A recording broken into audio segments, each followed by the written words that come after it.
let's get started. We are, here we are. Wait, I have to share my screen now. So many things to do. Okay, there we go. Okay, so yesterday what we were learning in Siftes that the reason why the Torah describes the person that you are supposed to do prika with as your enemy is that you have an obligation to provide financial assistance to your fellow Jew, even if he is a sinful individual. Meaning, so like with the way we characterized it is hate the sin but love the sinner. You're supposed to you're supposed to assist someone. He's your family, and even if he's deliberately sinning, you still have an obligation to come to his aid. Unless he is a sinful person, not out of weakness, but out of an ideological conviction that he wishes to offend and go against Judaism. That's why we called him an over l'tei avon, that he is a mitzvah violator out of weakness, but not out of an ideological conviction. And let's take a look at the Imrei Yaakov. He says now, we're talking about a person that you had admonished, you had rebuked, and you told him, hey man, you're not supposed to be doing what you're doing, and he ignores you. You still have a mitzvah of prika. And you're not allowed to, this is a person that you've witnessed doing this privately. You're not allowed to go to Beis Din and to put it into the hands of the authorities because you're only one witness. And like he says over here, Kehadi Isa Bipsachim, Detuv Yachata V'zigod Mingid. The Gemara in Psachim relates a story that there was once a man named Zigod, and he saw his friend Tuvia committing a sin. The Gemara doesn't say what the sin was, but the implication that it was of a sexual nature. And, doing something really like going to that massage parlor that I talked about the other day. So Zigod goes to the Beis Din, and he testifies that his friend Tuvia is not a good guy. He's done this. And I think it was Rav Nachman, if I'm not mistaken, but it was Rav Nachman's Beis Din. It was a certain rabbi's Beis Din, and he proceeded to give Zigod rabbinic lashes. He gave the witness lashes. So this is the famous statement: Tuvia chata v'zigod mingid. Tuvia is the one who sinned. Why is Zigod? Why am I getting lashes? It's not fair. And so the head of the Beis Din told him, because you're testifying as one witness, your testimony is inadmissible, and therefore you're just merely speaking lashon hara. You're just speaking lashon hara.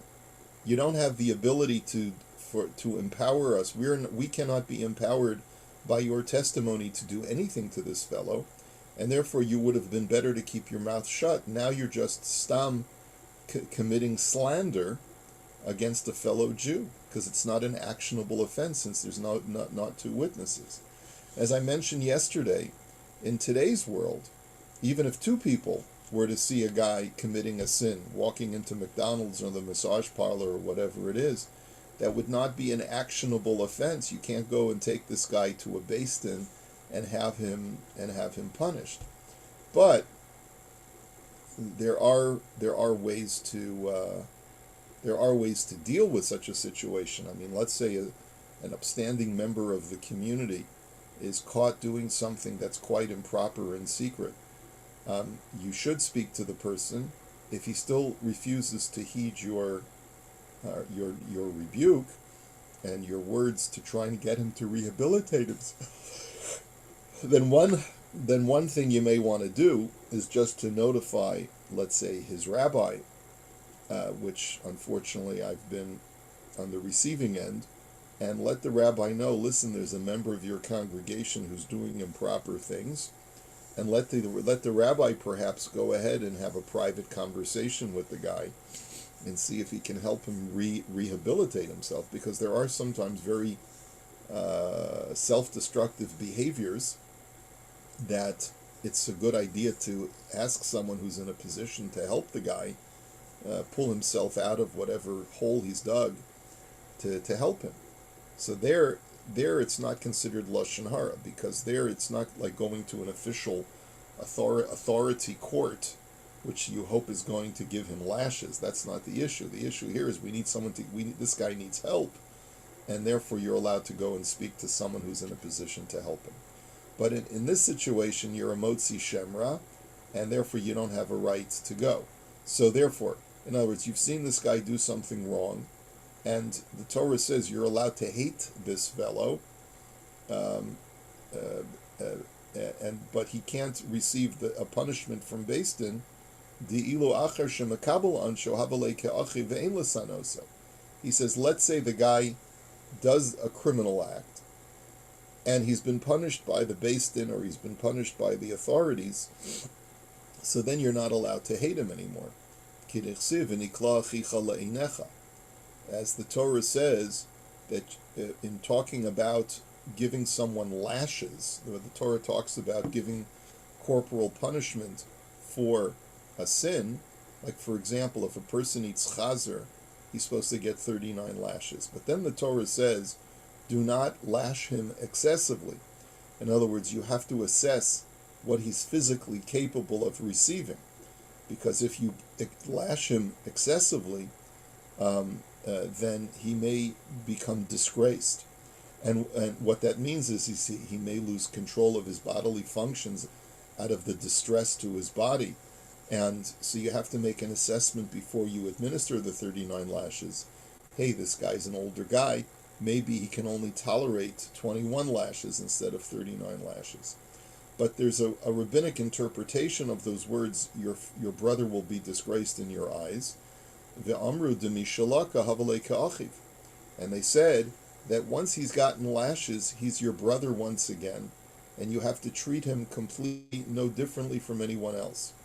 And this is, of course, the halacha that is being said parenthetically over here, is that once a person has paid for his crimes, no matter how heinous his crimes are, you have to learn how to forgive that person. So if a person, let's say, has, in this instance, if a person, you know that a person has eaten chazer treif, right, and he doesn't want anyone to know, but finally he gets caught, and he is punished by the Beis Din, he gets his lashes. So then you're not allowed to hate him anymore. He's been rehabilitated. He's done his time. He did the crime. He did the time, and now you've got to accept him.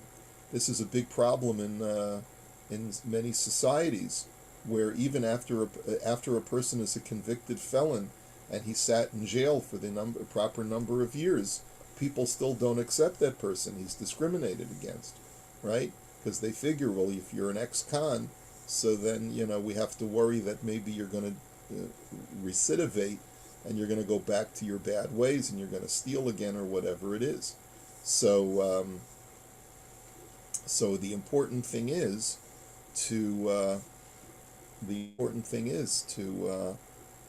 know that once a person has done his time, once a person has gotten his punishment, he has to be forgiven. But here we're not talking about a person who's done his time. We're not talking about a person who's received his punishment. This is a fellow who's still living a double life, and he is committing these sins. So there the Torah says, mitzvah l'sanosa. It's a mitzvah to hate him. V'lo rak demuter ela demitzvah l'sanosa. It's not just permitted to hate him, but it's actually a mitzvah to hate a person who is a malicious sinner. K'dichsiv yiras Hashem sunos ra. As the verse says in Proverbs, that the ultimate fear of God is to despise evil. And that's a Gemara as well that quotes this. It's referring to, if you see a person who's a habitual sinner, then you have a mitzvah to hate that person. Now, the reason why I say habitual sinner is that there are other Gemaras that say that if you see someone sin at night, then you have to assume that by the next morning he's already done tshuva. In other words, if a person has what's called a cheskes kashrus, if a person has a presumption of innocence and of goodness, and you see him have a lapse in judgment, you see him that he's done something bad, you're obligated to assume that he's done tshuva by the next day, and you have to go over to him and talk to him about it and say, hey, listen, I saw what you did. If he tells you, I feel terrible about it and I'm never doing it again, so then you're not allowed to hate him for that. It's only if you see that he is refusing rehabilitation, he's refusing to acknowledge any wrongdoing or refusing to do tshuva, so then there's a mitzvah to bear malice towards that towards that person. But nonetheless, you still have a mitzvah of prika. And that's what this halach is saying. Mitzvah lifruk v'litonimo. It's still a mitzvah to do prika and te'ina for this fellow. And the reason is, delo yanichenu no telamuz. He says, because if I see a guy with a broken down car or a broken down carriage on the side of the road, or if I see a guy who's dealing with an animal that simply won't move and carry its load anymore, if I leave that guy alone, especially in a winter in Toronto, then that guy could potentially die. Shema yishtahe bishvil mamono v'yavalidei sakana. Who knows? Maybe he'll be so distraught about losing his investment that he'll allow himself to become endangered and get attacked by highwaymen or expose himself to the elements. V'hatorah hikpida al nafshos Yisrael bein rishoyim bein tzadikim. The Torah doesn't want any person to die. And if I leave this guy alone, who knows what's going to happen to him? Me'achar shehem nilvim el Hashem u'ma'aminim be'ikar hadas. He says, if at the end of the day this is a person who has some level of fealty to God, and he's a person, he believes in God, so then even if he's morally corrupt and he has lapse in his behavior, I still have an obligation to save him. Shenemar, emor aleihem chai ani ne'um Hashem Elokim, im echbots b'mos harasha ki im b'shuv rasha midarko v'chaya. As the prophet Isaiah says, so do I say by the life of God, that God says, I don't want to see the wicked person die. I want him to be rehabilitated. I want him to do tshuva. So therefore, we are allowed to hate him, which means I can bear malice towards him and want to distance him from my life. But if I see him in danger, I still have an obligation to help him and save him. Okay? And again, we said we're talking about a person who's over l'te'avon, who's out of a weakness of his moral fiber, he succumbs to his yetzer hara. Avalim over lahachis, but if he commits the avera because he wishes to anger God, which means, again, he's got this ideological opposition to religion, and therefore he flagrantly will go ahead and stand at the outside of the shul and eat cheeseburgers, and on a Shabbos morning he'll honk his horn as he drives past the shul because he wants to show everyone how he's a machalal Shabbos. So eno bichlal achicha v'dino kinachim. So then he's not your brother anymore, and therefore then you have no mitzvah of prika and te'ina, except for the fact that if there's tsar b'alei chayim, you still have an obligation. V'hu adin mutar mumar lechalal Shabbos b'farhesia u'mikol makom mishum tsar b'alei chayim chayiv b'prika kidei el sifches. So if a person is a flagrant offender, and again, if he's not a tinok shenishba, he's not this innocent babe that wasn't raised properly. And like the Chazon Ish said, that most Jews today who are violators are tinok shenishba, and so this halacha would not apply to them. But, so, a lot of this is not applicable today. It would be very hard to find all of the conditions necessary where there's a mitzvah to hate somebody because of their behavior. But I guess you could argue that if a person is guilty of committing, let's say, not religious crimes. I guess in other words, meaning crimes that are of a religious nature, but they involve moral turpitude. Let's say a person is having an affair, is cheating on his wife, or let's say a person is scamming the government or scamming individuals. So then there's a mitzvah to hate this person. I would say there's a mitzvah to hate that person until he does tshuva and he's willing to accept rehabilitation, right? But if it comes to violations of a religious nature, like he eats at McDonald's, then I don't think that we could really apply this halacha to him, unless he truly is a guy who is very well educated, grew up in an Orthodox home, has been frum all his life, and is living this double life. Go ahead, Ron. Rabbi. I recently saw the movie about Bernie Madoff. So would he, first of all, a couple questions about him. First of all, would he fall into this category of somebody to hate because of so many people that got hurt? It doesn't seem that from the movie that he did any tshuva. And also, would he be considered a Russia? Yeah, I mean, it seems, I've never spoken to the guy, but based on the crimes that he's committed, he certainly is guilty of moral failings in the fact that he exploited hundreds upon hundreds of people and did this Ponzi scheme. So it does seem that that's a perfect person that who would fall into this category, that it's a mitzvah to hate him and be derisive of him and scorn him. And the reason is because this is not, you don't have to be an Orthodox Jew to know that what he did is morally corrupt. So, yet, am I allowed to say he should rot in hell and I hope he dies, right? I'm not allowed to do that, right? I'm not allowed to say that because he's Bernie Madoff, we should toss him to be eaten by the wolves. If he is entering into a situation of sakana, where his life is in danger, I have an obligation to save his life. So that's why he's entitled to get medical attention if he needs it. Now, he's got to stay in prison. He's got to do his time. Let's say he survives prison. I don't know, what did he get, 99 years or something? Let's say...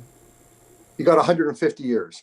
Okay, so after 150 years, Bernie Madoff is still alive, and he gets out of prison. And he says, I'm a changed man. Well, if he's done his time, we got to assume that he's rehabilitated. Now, that doesn't mean you should invest with him if he puts up a shingle again, right? That would be foolish, right? Protect yourself.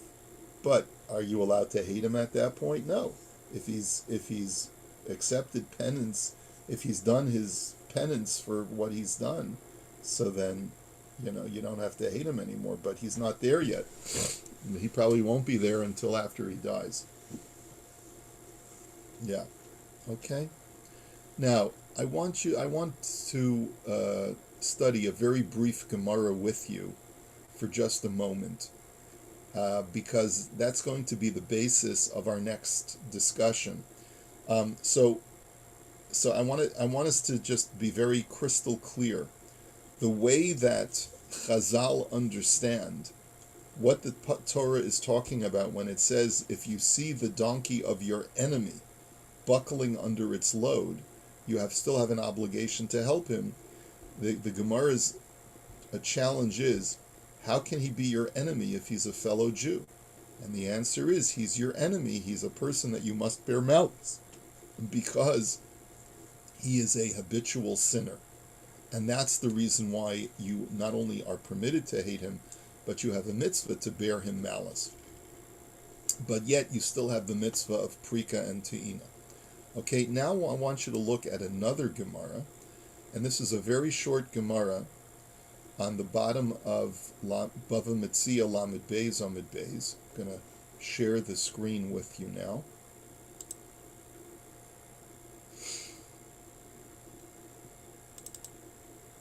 Okay, the Gemara says, Toshma, Ohev lifrok v'sonei lit'on, mitzvah b'sonei kidei lachuf es yitzro. So the Gemara says, we know that the Gemara, by the way, is talking about the mitzvah of Tsar Balei Chaim, that there's a mitzvah to help unload your fellow's animal because you have an obligation to help alleviate the pain to the animal. So the Gemara says, I'm going to challenge that with the following brisa. The brisa says that if I have two mitzvahs before me, I'm walking down the street and I see not one animal, but I see two animals. I see two donkeys. One donkey is buckling under its load and needs support and needs help to unload the packages to alleviate the animal's suffering. But there's another guy on the other side of the street who is lying. He's got his donkey with a bare back, and he's there pulling his hair out because he doesn't know how he's going to get all the packages on top of his donkey.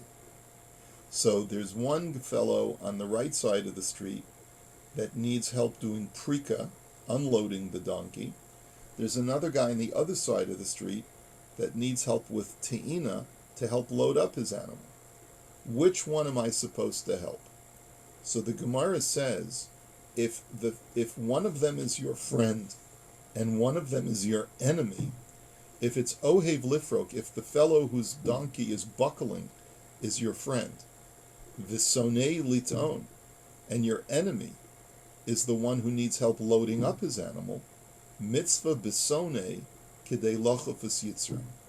It's a mitzvah to help your enemy so that you can subjugate your evil inclination.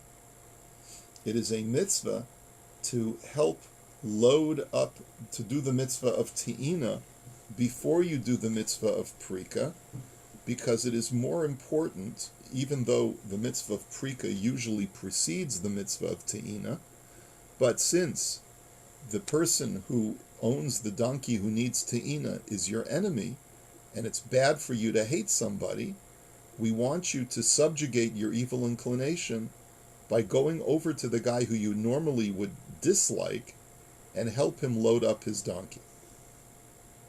Okay? Does everyone understand that?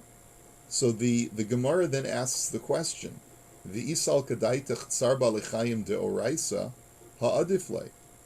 So I don't understand, says the Gemara. I understand your idea that you want to subjugate your evil inclination. If you have a guy that you dislike, there's a moral imperative to remove this malice from your heart and to try and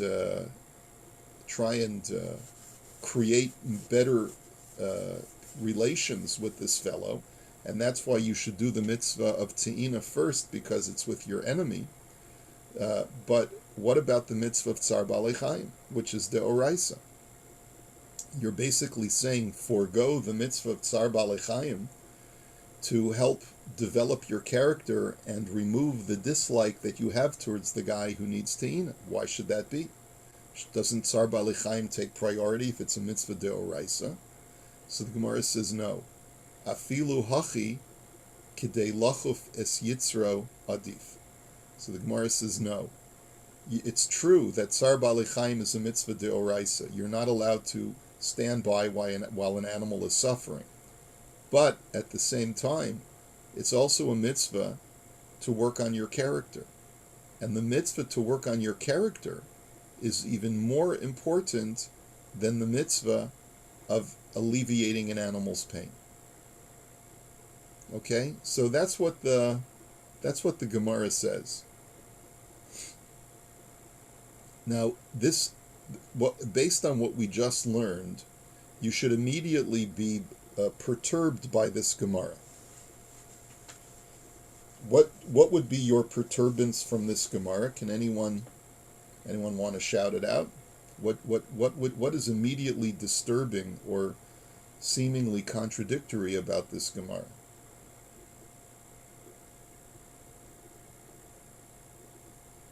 So we're ignoring Sar Balei Chaim, maybe? No, you're not. Well, that's a good point, Barry, but the Gemara says it's not that we're letting you ignore Tsar Balei Chaim, it's just that we tell you it's more important to develop your moral character by overcoming your dislike of this fellow than it is to alleviate an animal's pain. It's a question of priority. I have to triage, so which person do I attend to first? So the Gemara says, development of moral character is more important than alleviating an animal's pain. So we have to accept that for the moment. It certainly is an indication that developing your moral character is ranked very high in the eyes of Chazal. But there's an even more disturbing issue, which is, why do I have to develop my moral character by eliminating my dislike of this fellow? We just got through saying that the enemy that is described in the Torah is a person that there's a mitzvah to bear malice towards. So why do I have to eliminate the dislike in my heart? Why in any way why is there an issue of moral character development if this guy is a sinner? And the rabbis have told me, not only is there nothing wrong with you bearing him malice, of you disliking him, but there's a mitzvah to dislike him. So the difficulty of this Gemara is that why should I go over to the guy who's a sinner, and that's the reason why I dislike him, and help him load up his donkey? There's no issue of suppressing my hatred of that guy. I'm supposed to hate that guy. Does everyone understand the question? This is the question that is asked by Tosfos. Tosfos says, V'im tomar, lachuf yitzro. So Tosfos says, V'im tomar, keven de ba'ar be psachim. What about the Gemara in Psachim that you and I just learned, based on this halacha in Shulchan Aruch? Muki la b'Yisrael shemuter l'sanoso kegon shera abo devar erva. He says, the Gemara in Psachim says that when the Torah says, Ki sirech hamor sona'acha, when you see the donkey of your enemy buckling under its load, you have to help him, it's where it's permitted for you to hate him because he's a sinner. So ma shaykh bo lachuf yitzra. So why do I have to try and develop my character by helping him first? There's no character development necessary. There's a justifiable hatred of hating sinful individuals, right? So the Gemara says, V'yesh lomar. You can answer the question by saying, Delo mairi besone dekra. Says Tosfos, there's two different kinds of enemies.